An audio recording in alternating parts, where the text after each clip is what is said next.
آگے ان اللہ اصطفیٰ آدم و نوح و آل ابراہیم و آل عمران علی العالمین، یہاں سے اللہ تبارک و تعالی حضرت عیسیٰ علیہ السلام کی آگے زندگی کے واقعات آئیں گے، اور یہ اس صورت میں چونکہ عیسائیوں کا تذکرہ زیادہ ہے تو اس کی ایک تفصیل آ رہی ہے جس میں عیسیٰ علیہ السلام کی حیات کے بہت سارے پہلو آئیں گے۔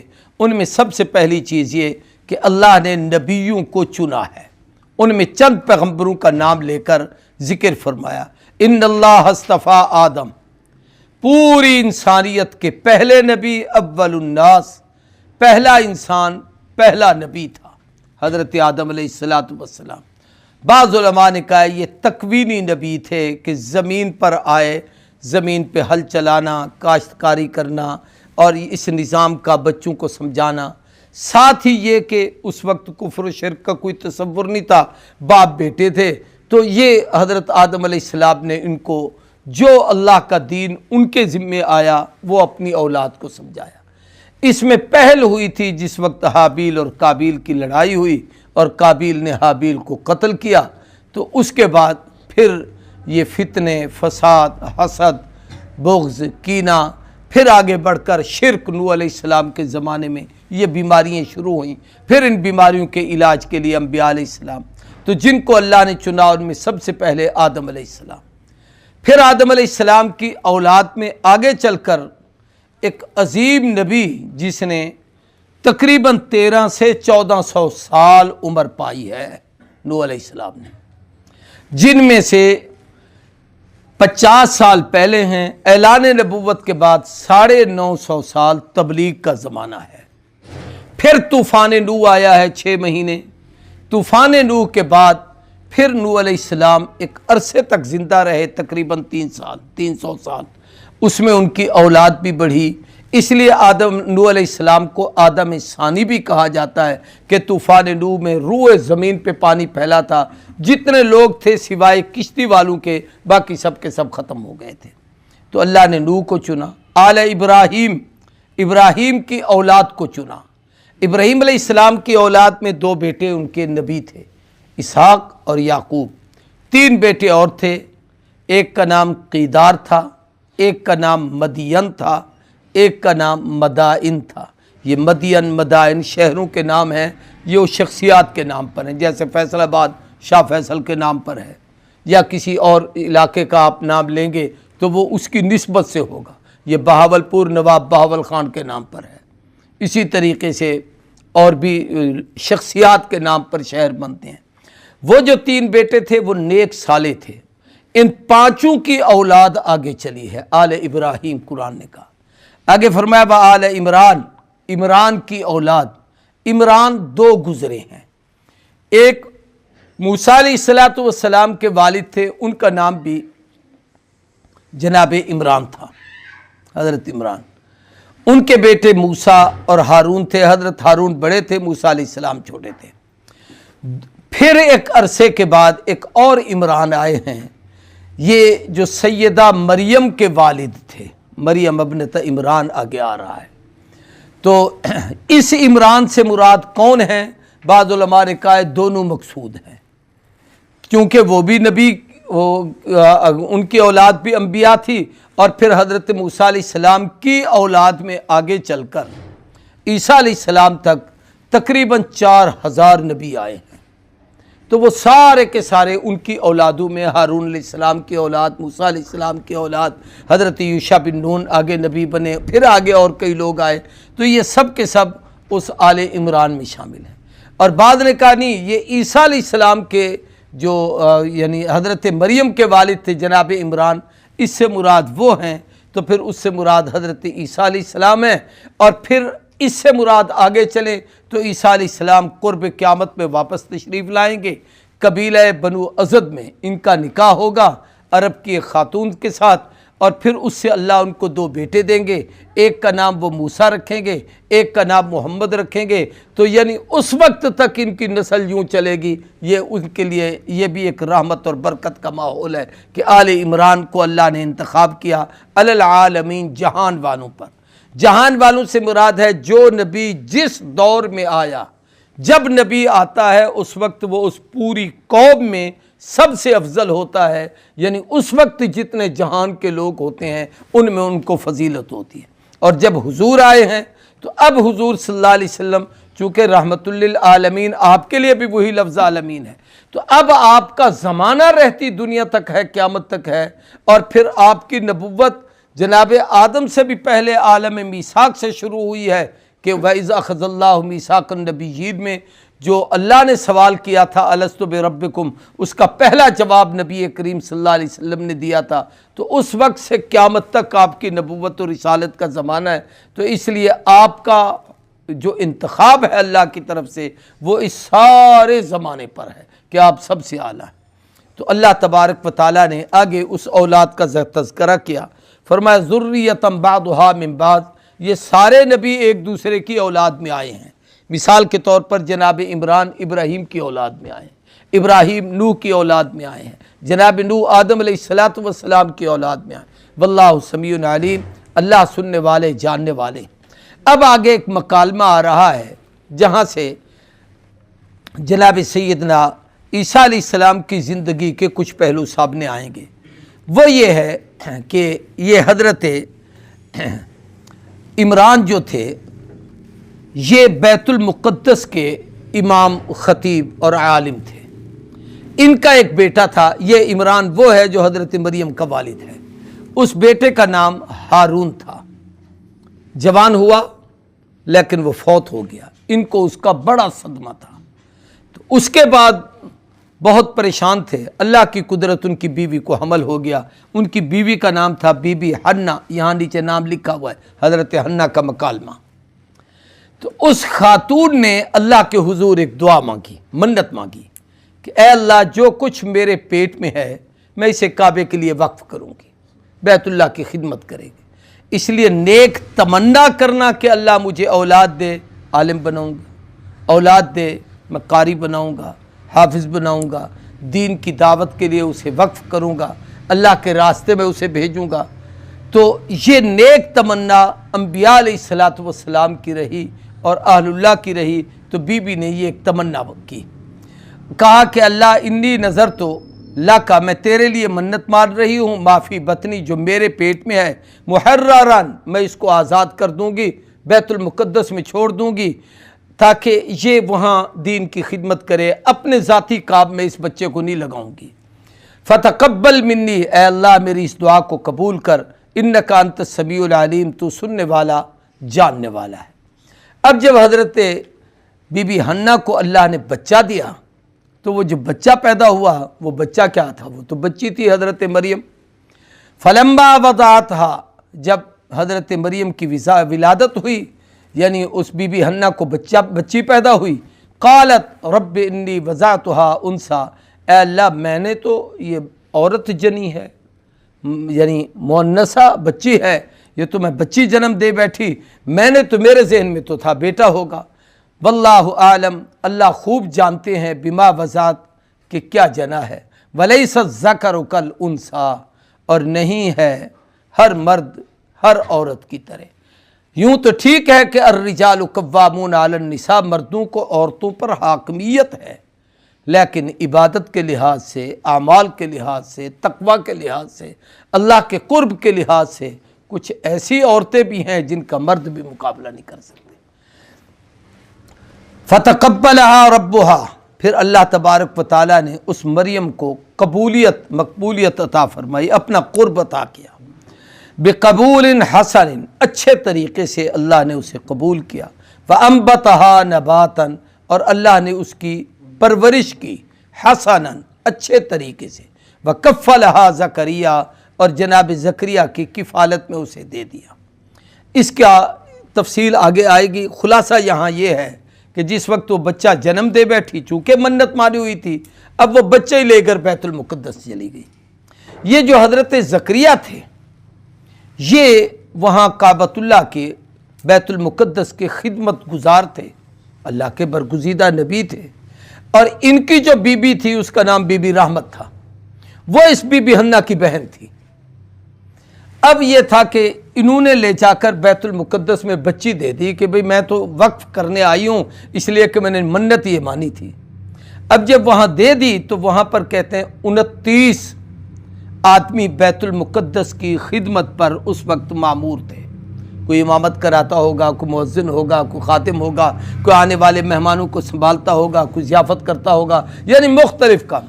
اب یہ کہ پاک باز خاتون کی منت ہے، نیک عورت ہے، اور وہ اللہ کی ایک بندی لے کے آئی ہے، اور جناب عمران اس وقت بیت المقدس کے امام بھی تھے۔ تو انہوں نے کہا بھی یہ جب منت ہے تو ظاہر ہے کہ منت تو یہ تھے نا کہ وقف کروں گی، تو بچی کو وہاں چھوڑنے آ گئی۔ جیسے کوئی آدمی اپنے بچے کو مدرسے بھیج دے تو اب وہ باپ اپنے معاملات تو اس کے سپرد نہیں کرتا، تو وہ ادارے کے ذمہ ہے وہ اس کو سنبھالیں۔ تو حضرت وہاں پر انہوں نے کہا کہ اس کا قرآن اندازی کریں کہ مریم کو کون سنبھالے گا۔ چنانچہ قرآن اندازی کی گئی تو وہ قرآن حضرت سیدنا زکریا کے حصے میں آیا۔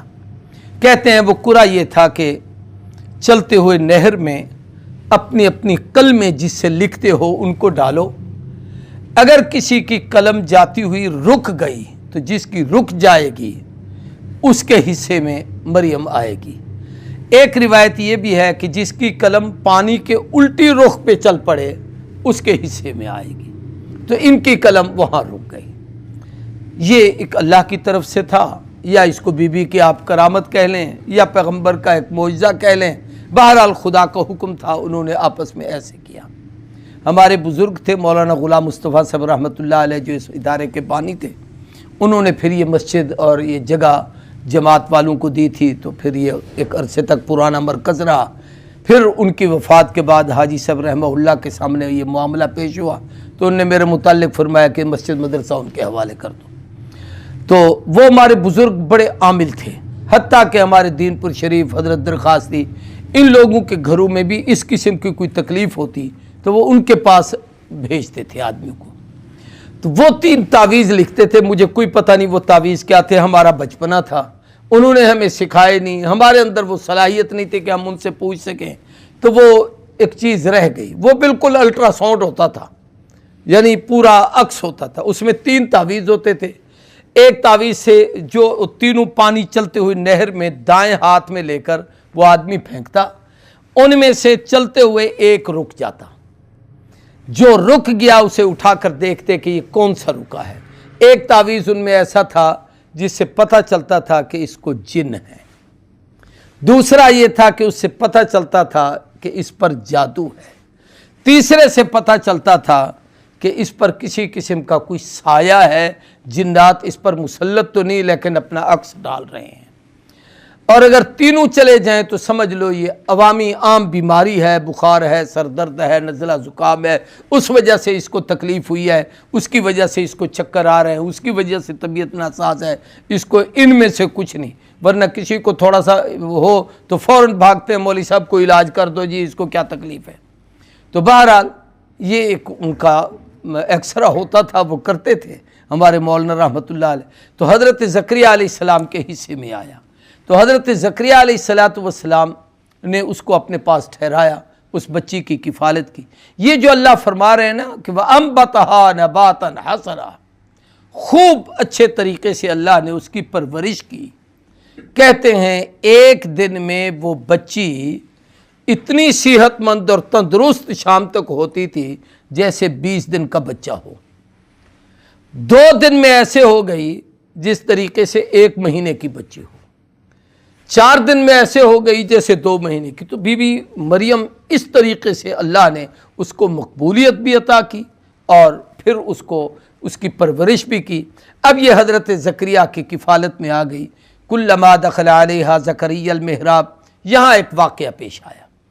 حضرت زکریا علیہ السلام جہاں رہتے تھے وہ بیت المقدس میں جو اس کا محراب بنا ہوا تھا، اس کے اوپر ایک بالا خانہ تھا، اس کے چاروں طرف جیسے جالیاں لگی ہوتی ہیں اس طریقے سے تھا تاکہ ہوا بھی آئے اور دور دراز سے آنے والا نظر بھی آئے۔ اس سے پتہ چلتا ہے کہ حضرت وہاں رہتے ہوں گے۔ بیت المقدس کی دیکھ بھال کا یہ کام ان کے ذمہ تھا کہ کون آ رہا ہے کون جا رہا ہے وہاں دیکھیں۔ تو حضرت نے سیدہ مریم کو وہاں ٹھہرایا کہ تو یہاں رہا کر، اللہ اللہ کر، تیرے لیے کھانا جو چیزیں ہیں وہ میں لے آؤں گا۔ حضرت جب کہیں تشریف لے جاتے تو باہر سے تالا لگاتے تھے، تسلی ہوتی بچی اندر ہے اور اس کو ہوا خوری کے لیے بھی سب کچھ مل رہا ہے، پریشانی بھی نہیں۔ حضرت زکریا تشریف لائے، آ کے دیکھا اس کے پاس بے موسم میں مختلف میوے رکھے ہوئے ہیں، پھل رکھے ہوئے ہیں۔ تو حضرت زکریا علیہ السلام نے دیکھ کر پوچھا یہ کہاں سے آ گیا ہے تیرے پاس؟ تو بی بی نے کہا یہ اللہ نے رزق بھیجا ہے۔ تو وہاں زکریا علیہ السلام کے دل میں آیا کہ اگر بغیر کسی موسم کے اللہ یہ میوے اس کو دے سکتا ہے تو وہ رب اس پر بھی تو قادر ہے کہ میری عمر 100 سال سے زیادہ ہو چکی ہے اور بیوی کی عمر 90 سال کے لگ بھگ ہو چکی ہے، وہ بھی بانجھ ہو گئی ہے، میں بھی بوڑھا ہو چکا ہوں، نہ اصحاب میرے کام کرتے ہیں نہ اس کے، لیکن وہ بچہ دینے پر تو قادر ہے۔ تو وہاں حضرت زکریا نے دعا مانگی۔ آگے یہ واقعہ آ رہا ہے مختصر، اس کی تفصیل آگے آئے گی، وہاں میں عرض کروں گا۔ اللہ کلما دخل علیہا زکریا المحراب، جب داخل ہوئے وہاں حضرت زکریا محراب کو، وجد عندہا رزقا، سیدہ مریم کے پاس رزق پایا۔ اس سے پتہ چلتا ہے یہ بی بی کی ایک کرامت ظاہر ہوئی۔ ایک ہوتا ہے کرامت ہوتی ہے، ایک ہے معجزہ۔ معجزہ اللہ نبی کے ہاتھ سے ظاہر کرتا ہے جو خلاف عادت ہوتا ہے، اور معجزہ عجز سے ہے جو مقابل کو عاجز کر دے اور نبی کر کے دکھائے، کوئی نہ کر سکے، اسے معجزہ کہتے ہیں۔ کرامت کا معنی بزرگی ہے، لیکن اس کی بزرگی کے اظہار کے لیے اللہ اس کے ہاتھ سے ایسا کام کرائے جو کوئی نہ کر سکے۔ تو عورت چونکہ نبی نہیں ہے اس لیے اس کے ہاتھ سے ایک کرامت ظاہر ہوئی۔ یا مریم، اے مریم، انا لک ھذا، یہ اب سیدہ مریم کا اور مکالمہ ہو رہا ہے کہ یہ تیرے پاس کہاں سے مال آ گیا ہے، یہ بے موسمی پھل۔ قالت ھو من عند اللہ، بی بی نے کہا یہ اللہ نے عطا کیا ہے۔ تو حضرت ان اللہ یرزق من یشاء بغیر حساب، بے شک اللہ رزق دیتے ہیں جسے چاہیں بغیر حساب کے۔ کل میں نے آپ کو پرسوں بتایا تھا کہ قرآن مجید میں جہاں لفظ بغیر حساب آئے اس کا معنی کیا ہے، شاید کل کے سبق میں بتایا تھا۔ تو اس 3 مطلب ہیں۔ ایک تو یہ ہے کہ بے شمار رزق دے، ہماری ضرورت سے بھی زیادہ۔ دوسرا یہ ہے کہ بغیر مشقت کے رزق دے، تکلیف بھی نہ ہو۔ تیسرا یہ ہے کہ بغیر مطالبے کے رزق دے، ہم نے مانگا ہی نہیں، نعمت آ گئی ہے۔ تو اللہ تبارک و تعالیٰ جسے چاہے بغیر حساب کے رزق دے۔ ہنالک دعا زکریا ربہ، وہاں حضرت زکریا علیہ السلام نے اللہ سے دعا مانگی۔ اب یہ دعا ہے، قال رب ہب لی من لدنک ذریۃ طیبہ، اے اللہ بخش مجھے اپنی طرف سے ذریۃً اولاد نیک۔ نیک اولاد کی اللہ سے طلب کرنی چاہیے، تمنا کرنی چاہیے، دعا مانگنی چاہیے، ورنہ اولاد ماں باپ کے لیے جتنا بڑا وبال بنتا ہے، جتنا بڑا فتنہ بنتا ہے۔ المال والبنون زینت الحیات الدنیا بھی ہے، لیکن انما اموالکم و اولادکم فتنہ، آزمائش بھی سب سے زیادہ ہے۔ تو انہوں نے دعا مانگی کہ اللہ نیک اولاد دے۔ انک سمیع الدعاء، بے شک تو ہماری دعاؤں کو سننے والا ہے۔ فنادتہ الملائکہ، حضرت وہو قائم یصلی فی المحراب، جناب سیدنا زکریا محراب میں عبادت کر رہے تھے، وہاں پر فرشتوں کی ایک جماعت آئی، ملائکہ کا لفظ ہے۔ کہتے ہیں حضرت سیدنا جبریل علیہ السلام بھی ساتھ تھے، گفتگو جبریل نے کی، باقی فرشتے جیسے مبارک دینے کے لیے آتے ہیں ساتھ آئے۔ انہوں نے آ کر کہا ان اللہ، بے شک اللہ، یبشرک بیحییٰ، خوشخبری دے رہے ہیں تمہیں ایک ایسے بچے کی جس کا نام یحییٰ ہے، اور یہ نام اللہ نے اس کا رکھا ہے۔ اس کی 4 آگے صفات بیان کی۔ مصدقا بکلمۃ من اللہ، وہ تصدیق کرنے والے ہوں گے اللہ کے کلمے کی۔ اب وہ کلمہ کون سا تھا؟ وہ عیسیٰ علیہ السلام اور حضرت یحییٰ کا دور ایک ہی ہے۔ عیسیٰ علیہ السلام نے جب دعوت دی تھی تو عیسیٰ علیہ السلام کی تصدیق کرنے والے، عیسیٰ کا ساتھ دینے والے حضرت یحییٰ علیہ السلام تھے، پہلی صفت۔ دوسرا وہ سیدن، اللہ اسے سرداری عطا فرمائیں گے، وہ حصوراً، اور اللہ اسے عورتوں سے بے رغبت کریں گے۔ نبی میں طاقت جنت کے 40 مردوں سے بھی زیادہ ہوتی ہے۔ جنت کے ایک آدمی میں دنیا کے 100 مردوں کے برابر طاقت ہوتی ہے، لیکن اس سب کچھ کے باوجود اللہ نے اس پیغمبر میں اتنا حوصلہ اور تحمل رکھا تھا کہ عورتوں کی طرف وہ میلان نہیں کرتے تھے۔ وَنَبِيًّا مِّنَ الصَّالِحِينَ، چوتھی صفت یہ ہے کہ حضرت یحییٰ نبی ہوں گے، عیسیٰ علیہ السلام کی تصدیق کرنے والے، سرداری کرنے والے، عورتوں سے بے رغبتی کرنے والے، اور انبیاء میں اللہ صالحین میں ان کا انتخاب کریں گے۔ قال رب انا یکون لی غلام، اب دعا تو مانگی، اللہ نے قبول تو کر لی، لیکن پھر ایک اشکال تو تھا، ذہن میں سوال تھا، اللہ یہ بچہ مجھے کیسے ہوگا؟ اب عمر کا ہر آدمی کو اپنا پتہ ہوتا ہے کہ میں اب عمر کے اس حصے میں ہوں، بھائی میری اولاد نہیں ہو سکتی، تو اور کہہ بھی رہے ہیں، لیکن دعا تمنا تو تھی کہ اللہ اولاد نہیں ہے تو دے دے۔ تو پوچھا کہ اللہ یہ کیسے ہوگا بچہ؟ قد بلغنی الکبر وامرأتی عاقر، میں بڑھاپے کو پہنچ گیا، کبا ہو گیا، اور میری بیوی بانجھ ہو گئی۔ قال کذالک اللہ یفعل ما یشاء، یہ اللہ کی طرف سے جواب ہے کہ فرمایا ایسے ہی اللہ کرتے ہیں، جو چاہتے ہیں وہ کر کے دکھاتے ہیں، اس کے قبضہ قدرت میں ہے۔ قال رب اجعل لی آیہ، حضرت زکریا نے کہا اللہ اس کی کوئی نشانی، تاکہ مجھے تسلی ہو جائے کہ اب گویا امید ہو گئی ہے اور اب اللہ مجھے بچہ عطا فرمائیں گے۔ قال آیتک، اللہ نے فرمایا اس کی علامت یہ ہے اللہ تکلم الناس ثلاثۃ ایام الا رمضا، 3 دن تک آپ گفتگو نہیں کر سکیں گے، الا رمضا اشارے سے، پانی دو، کھانا دو، یعنی ایسے بات تو کرو، لیکن ذکر کر سکو گے، تسبیح پڑھ سکو گے، یعنی وہ اللہ اللہ کرتے، تسبیح پڑھتے، ذکر کرتے، استغفار کرتے تو وہ سب کچھ ادا ہوتا، لیکن دنیاوی بات کرنے لگتے تو نہیں کر سکتے تھے۔ وہ جب 3 دن آئے تو ان کو بھی تسلی ہو گئی۔ وَاذْكُرْ رَبَّكَ کثیرا، اللہ کا ذکر کثرت کے ساتھ کرو، فَسَبِّحْ بِالْعَشِيِّ وَالْإِبْكَارِ، اور اللہ کی تسبیح صبح اور شام پڑھو۔ صبح و شام کی جو تسبیحات مسنونہ ہیں نا، ہر آدمی یہ انبیاء سے چلی آ رہی ہیں، اس لیے اس کو پڑھنا چاہیے۔ نبی کریم صلی اللہ علیہ وسلم نے ایک دعا سکھائی ہے، بسم اللہ الذی لا یضر مع اسمہ شیء فی الارض ولا فی السماء وہو السمیع العلیم، 3 دفعہ صبح، 3 دفعہ شام پڑھ لو، فجر سے شام تک، شام سے سویر تک، حشرات الارض اور مختلف قسم کی وہ چیزیں جو آدمی کو ڈستی ہیں، اس سے آپ محفوظ رہیں۔ اعوذ بکلمات اللہ التامات کلھا من شر ما خلق، اس کو پڑھیں، جنات اور حادثات سے محفوظ رکھیں۔ آیت الکرسی صبح شام پڑھ لیا کریں، اللہ تمام آفات اور بلیات سے محفوظ رکھیں۔ تو یہ انبیاء کو بھی حکم تھا کہ یوں تو ہر حال میں ذکر کرو، لیکن صبح و شام کی تسبیحات، تبلیغ میں 3 تسبیحوں کا خاص طور پر ذکر ہے، اور یہ تبلیغ کی نہیں ہے، یہ رسول اللہ صلی اللہ علیہ وسلم کی بتائی ہوئی ہیں۔ ایک تو تیسرا کلمہ سبحان اللہ والحمد للہ ولا الہ الا اللہ واللہ اکبر ولا حول ولا قوت الا باللہ العلی العظیم، ہر کلمے کی اپنا ایک یعنی اس کی خصوصیت ہے۔ سبحان اللہ تملأ المیزان، صرف سبحان اللہ کہو، میزان کا ایک پلڑا وہ نیکیوں سے بھر جاتا ہے۔ الحمدللہ تملأ ما بین السماوات والارض، الحمدللہ کہو، زمین و آسمان کا خلا نیکیوں سے بھر جاتا ہے۔ لا الہ الا اللہ کہو، وہ تبلیغ والے بھی بتاتے ہیں 1000 سال کا کافر بھی صدق کے دل سے پڑھے، جنت اس پہ واجب ہو جاتی ہے۔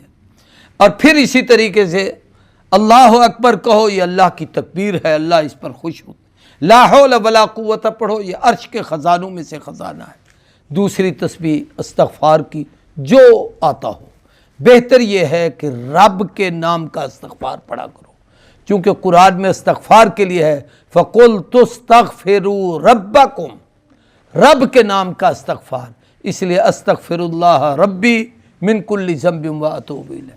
اور تیسری چیز نبی کریم صلی اللہ علیہ وسلم کی ذات پر درود، سب سے افضل درود تو درود ابراہیمی ہے، لیکن کوئی درود پڑھ لو، بلکہ ہمیں جو حکم ہے وہ ہے صلو علیہ وسلموا تسلیما، صلاۃ بھی پڑھو، سلام بھی پڑھو، چونکہ جب ہم درود نماز میں پڑھتے ہیں تو اس میں سلام علیحدہ پڑھ لیتے ہیں، السلام علیکہ ایھا النبی، پھر اللہم صلی علی پڑھتے ہیں، لیکن جب بغیر نماز کے آپ پڑھیں تو ایسا درود پڑھیں جس میں صلاۃ کا لفظ بھی آئے، سلام کا لفظ بھی آئے، جیسے اللہم صلی علی محمد پڑھتے ہوئے آخر میں کہتے ہیں وبارک وسلم، تو برکت کی دعا بھی آ گئی، سلامتی کی دعا بھی آ گئی، صلاۃ بھی آ گیا۔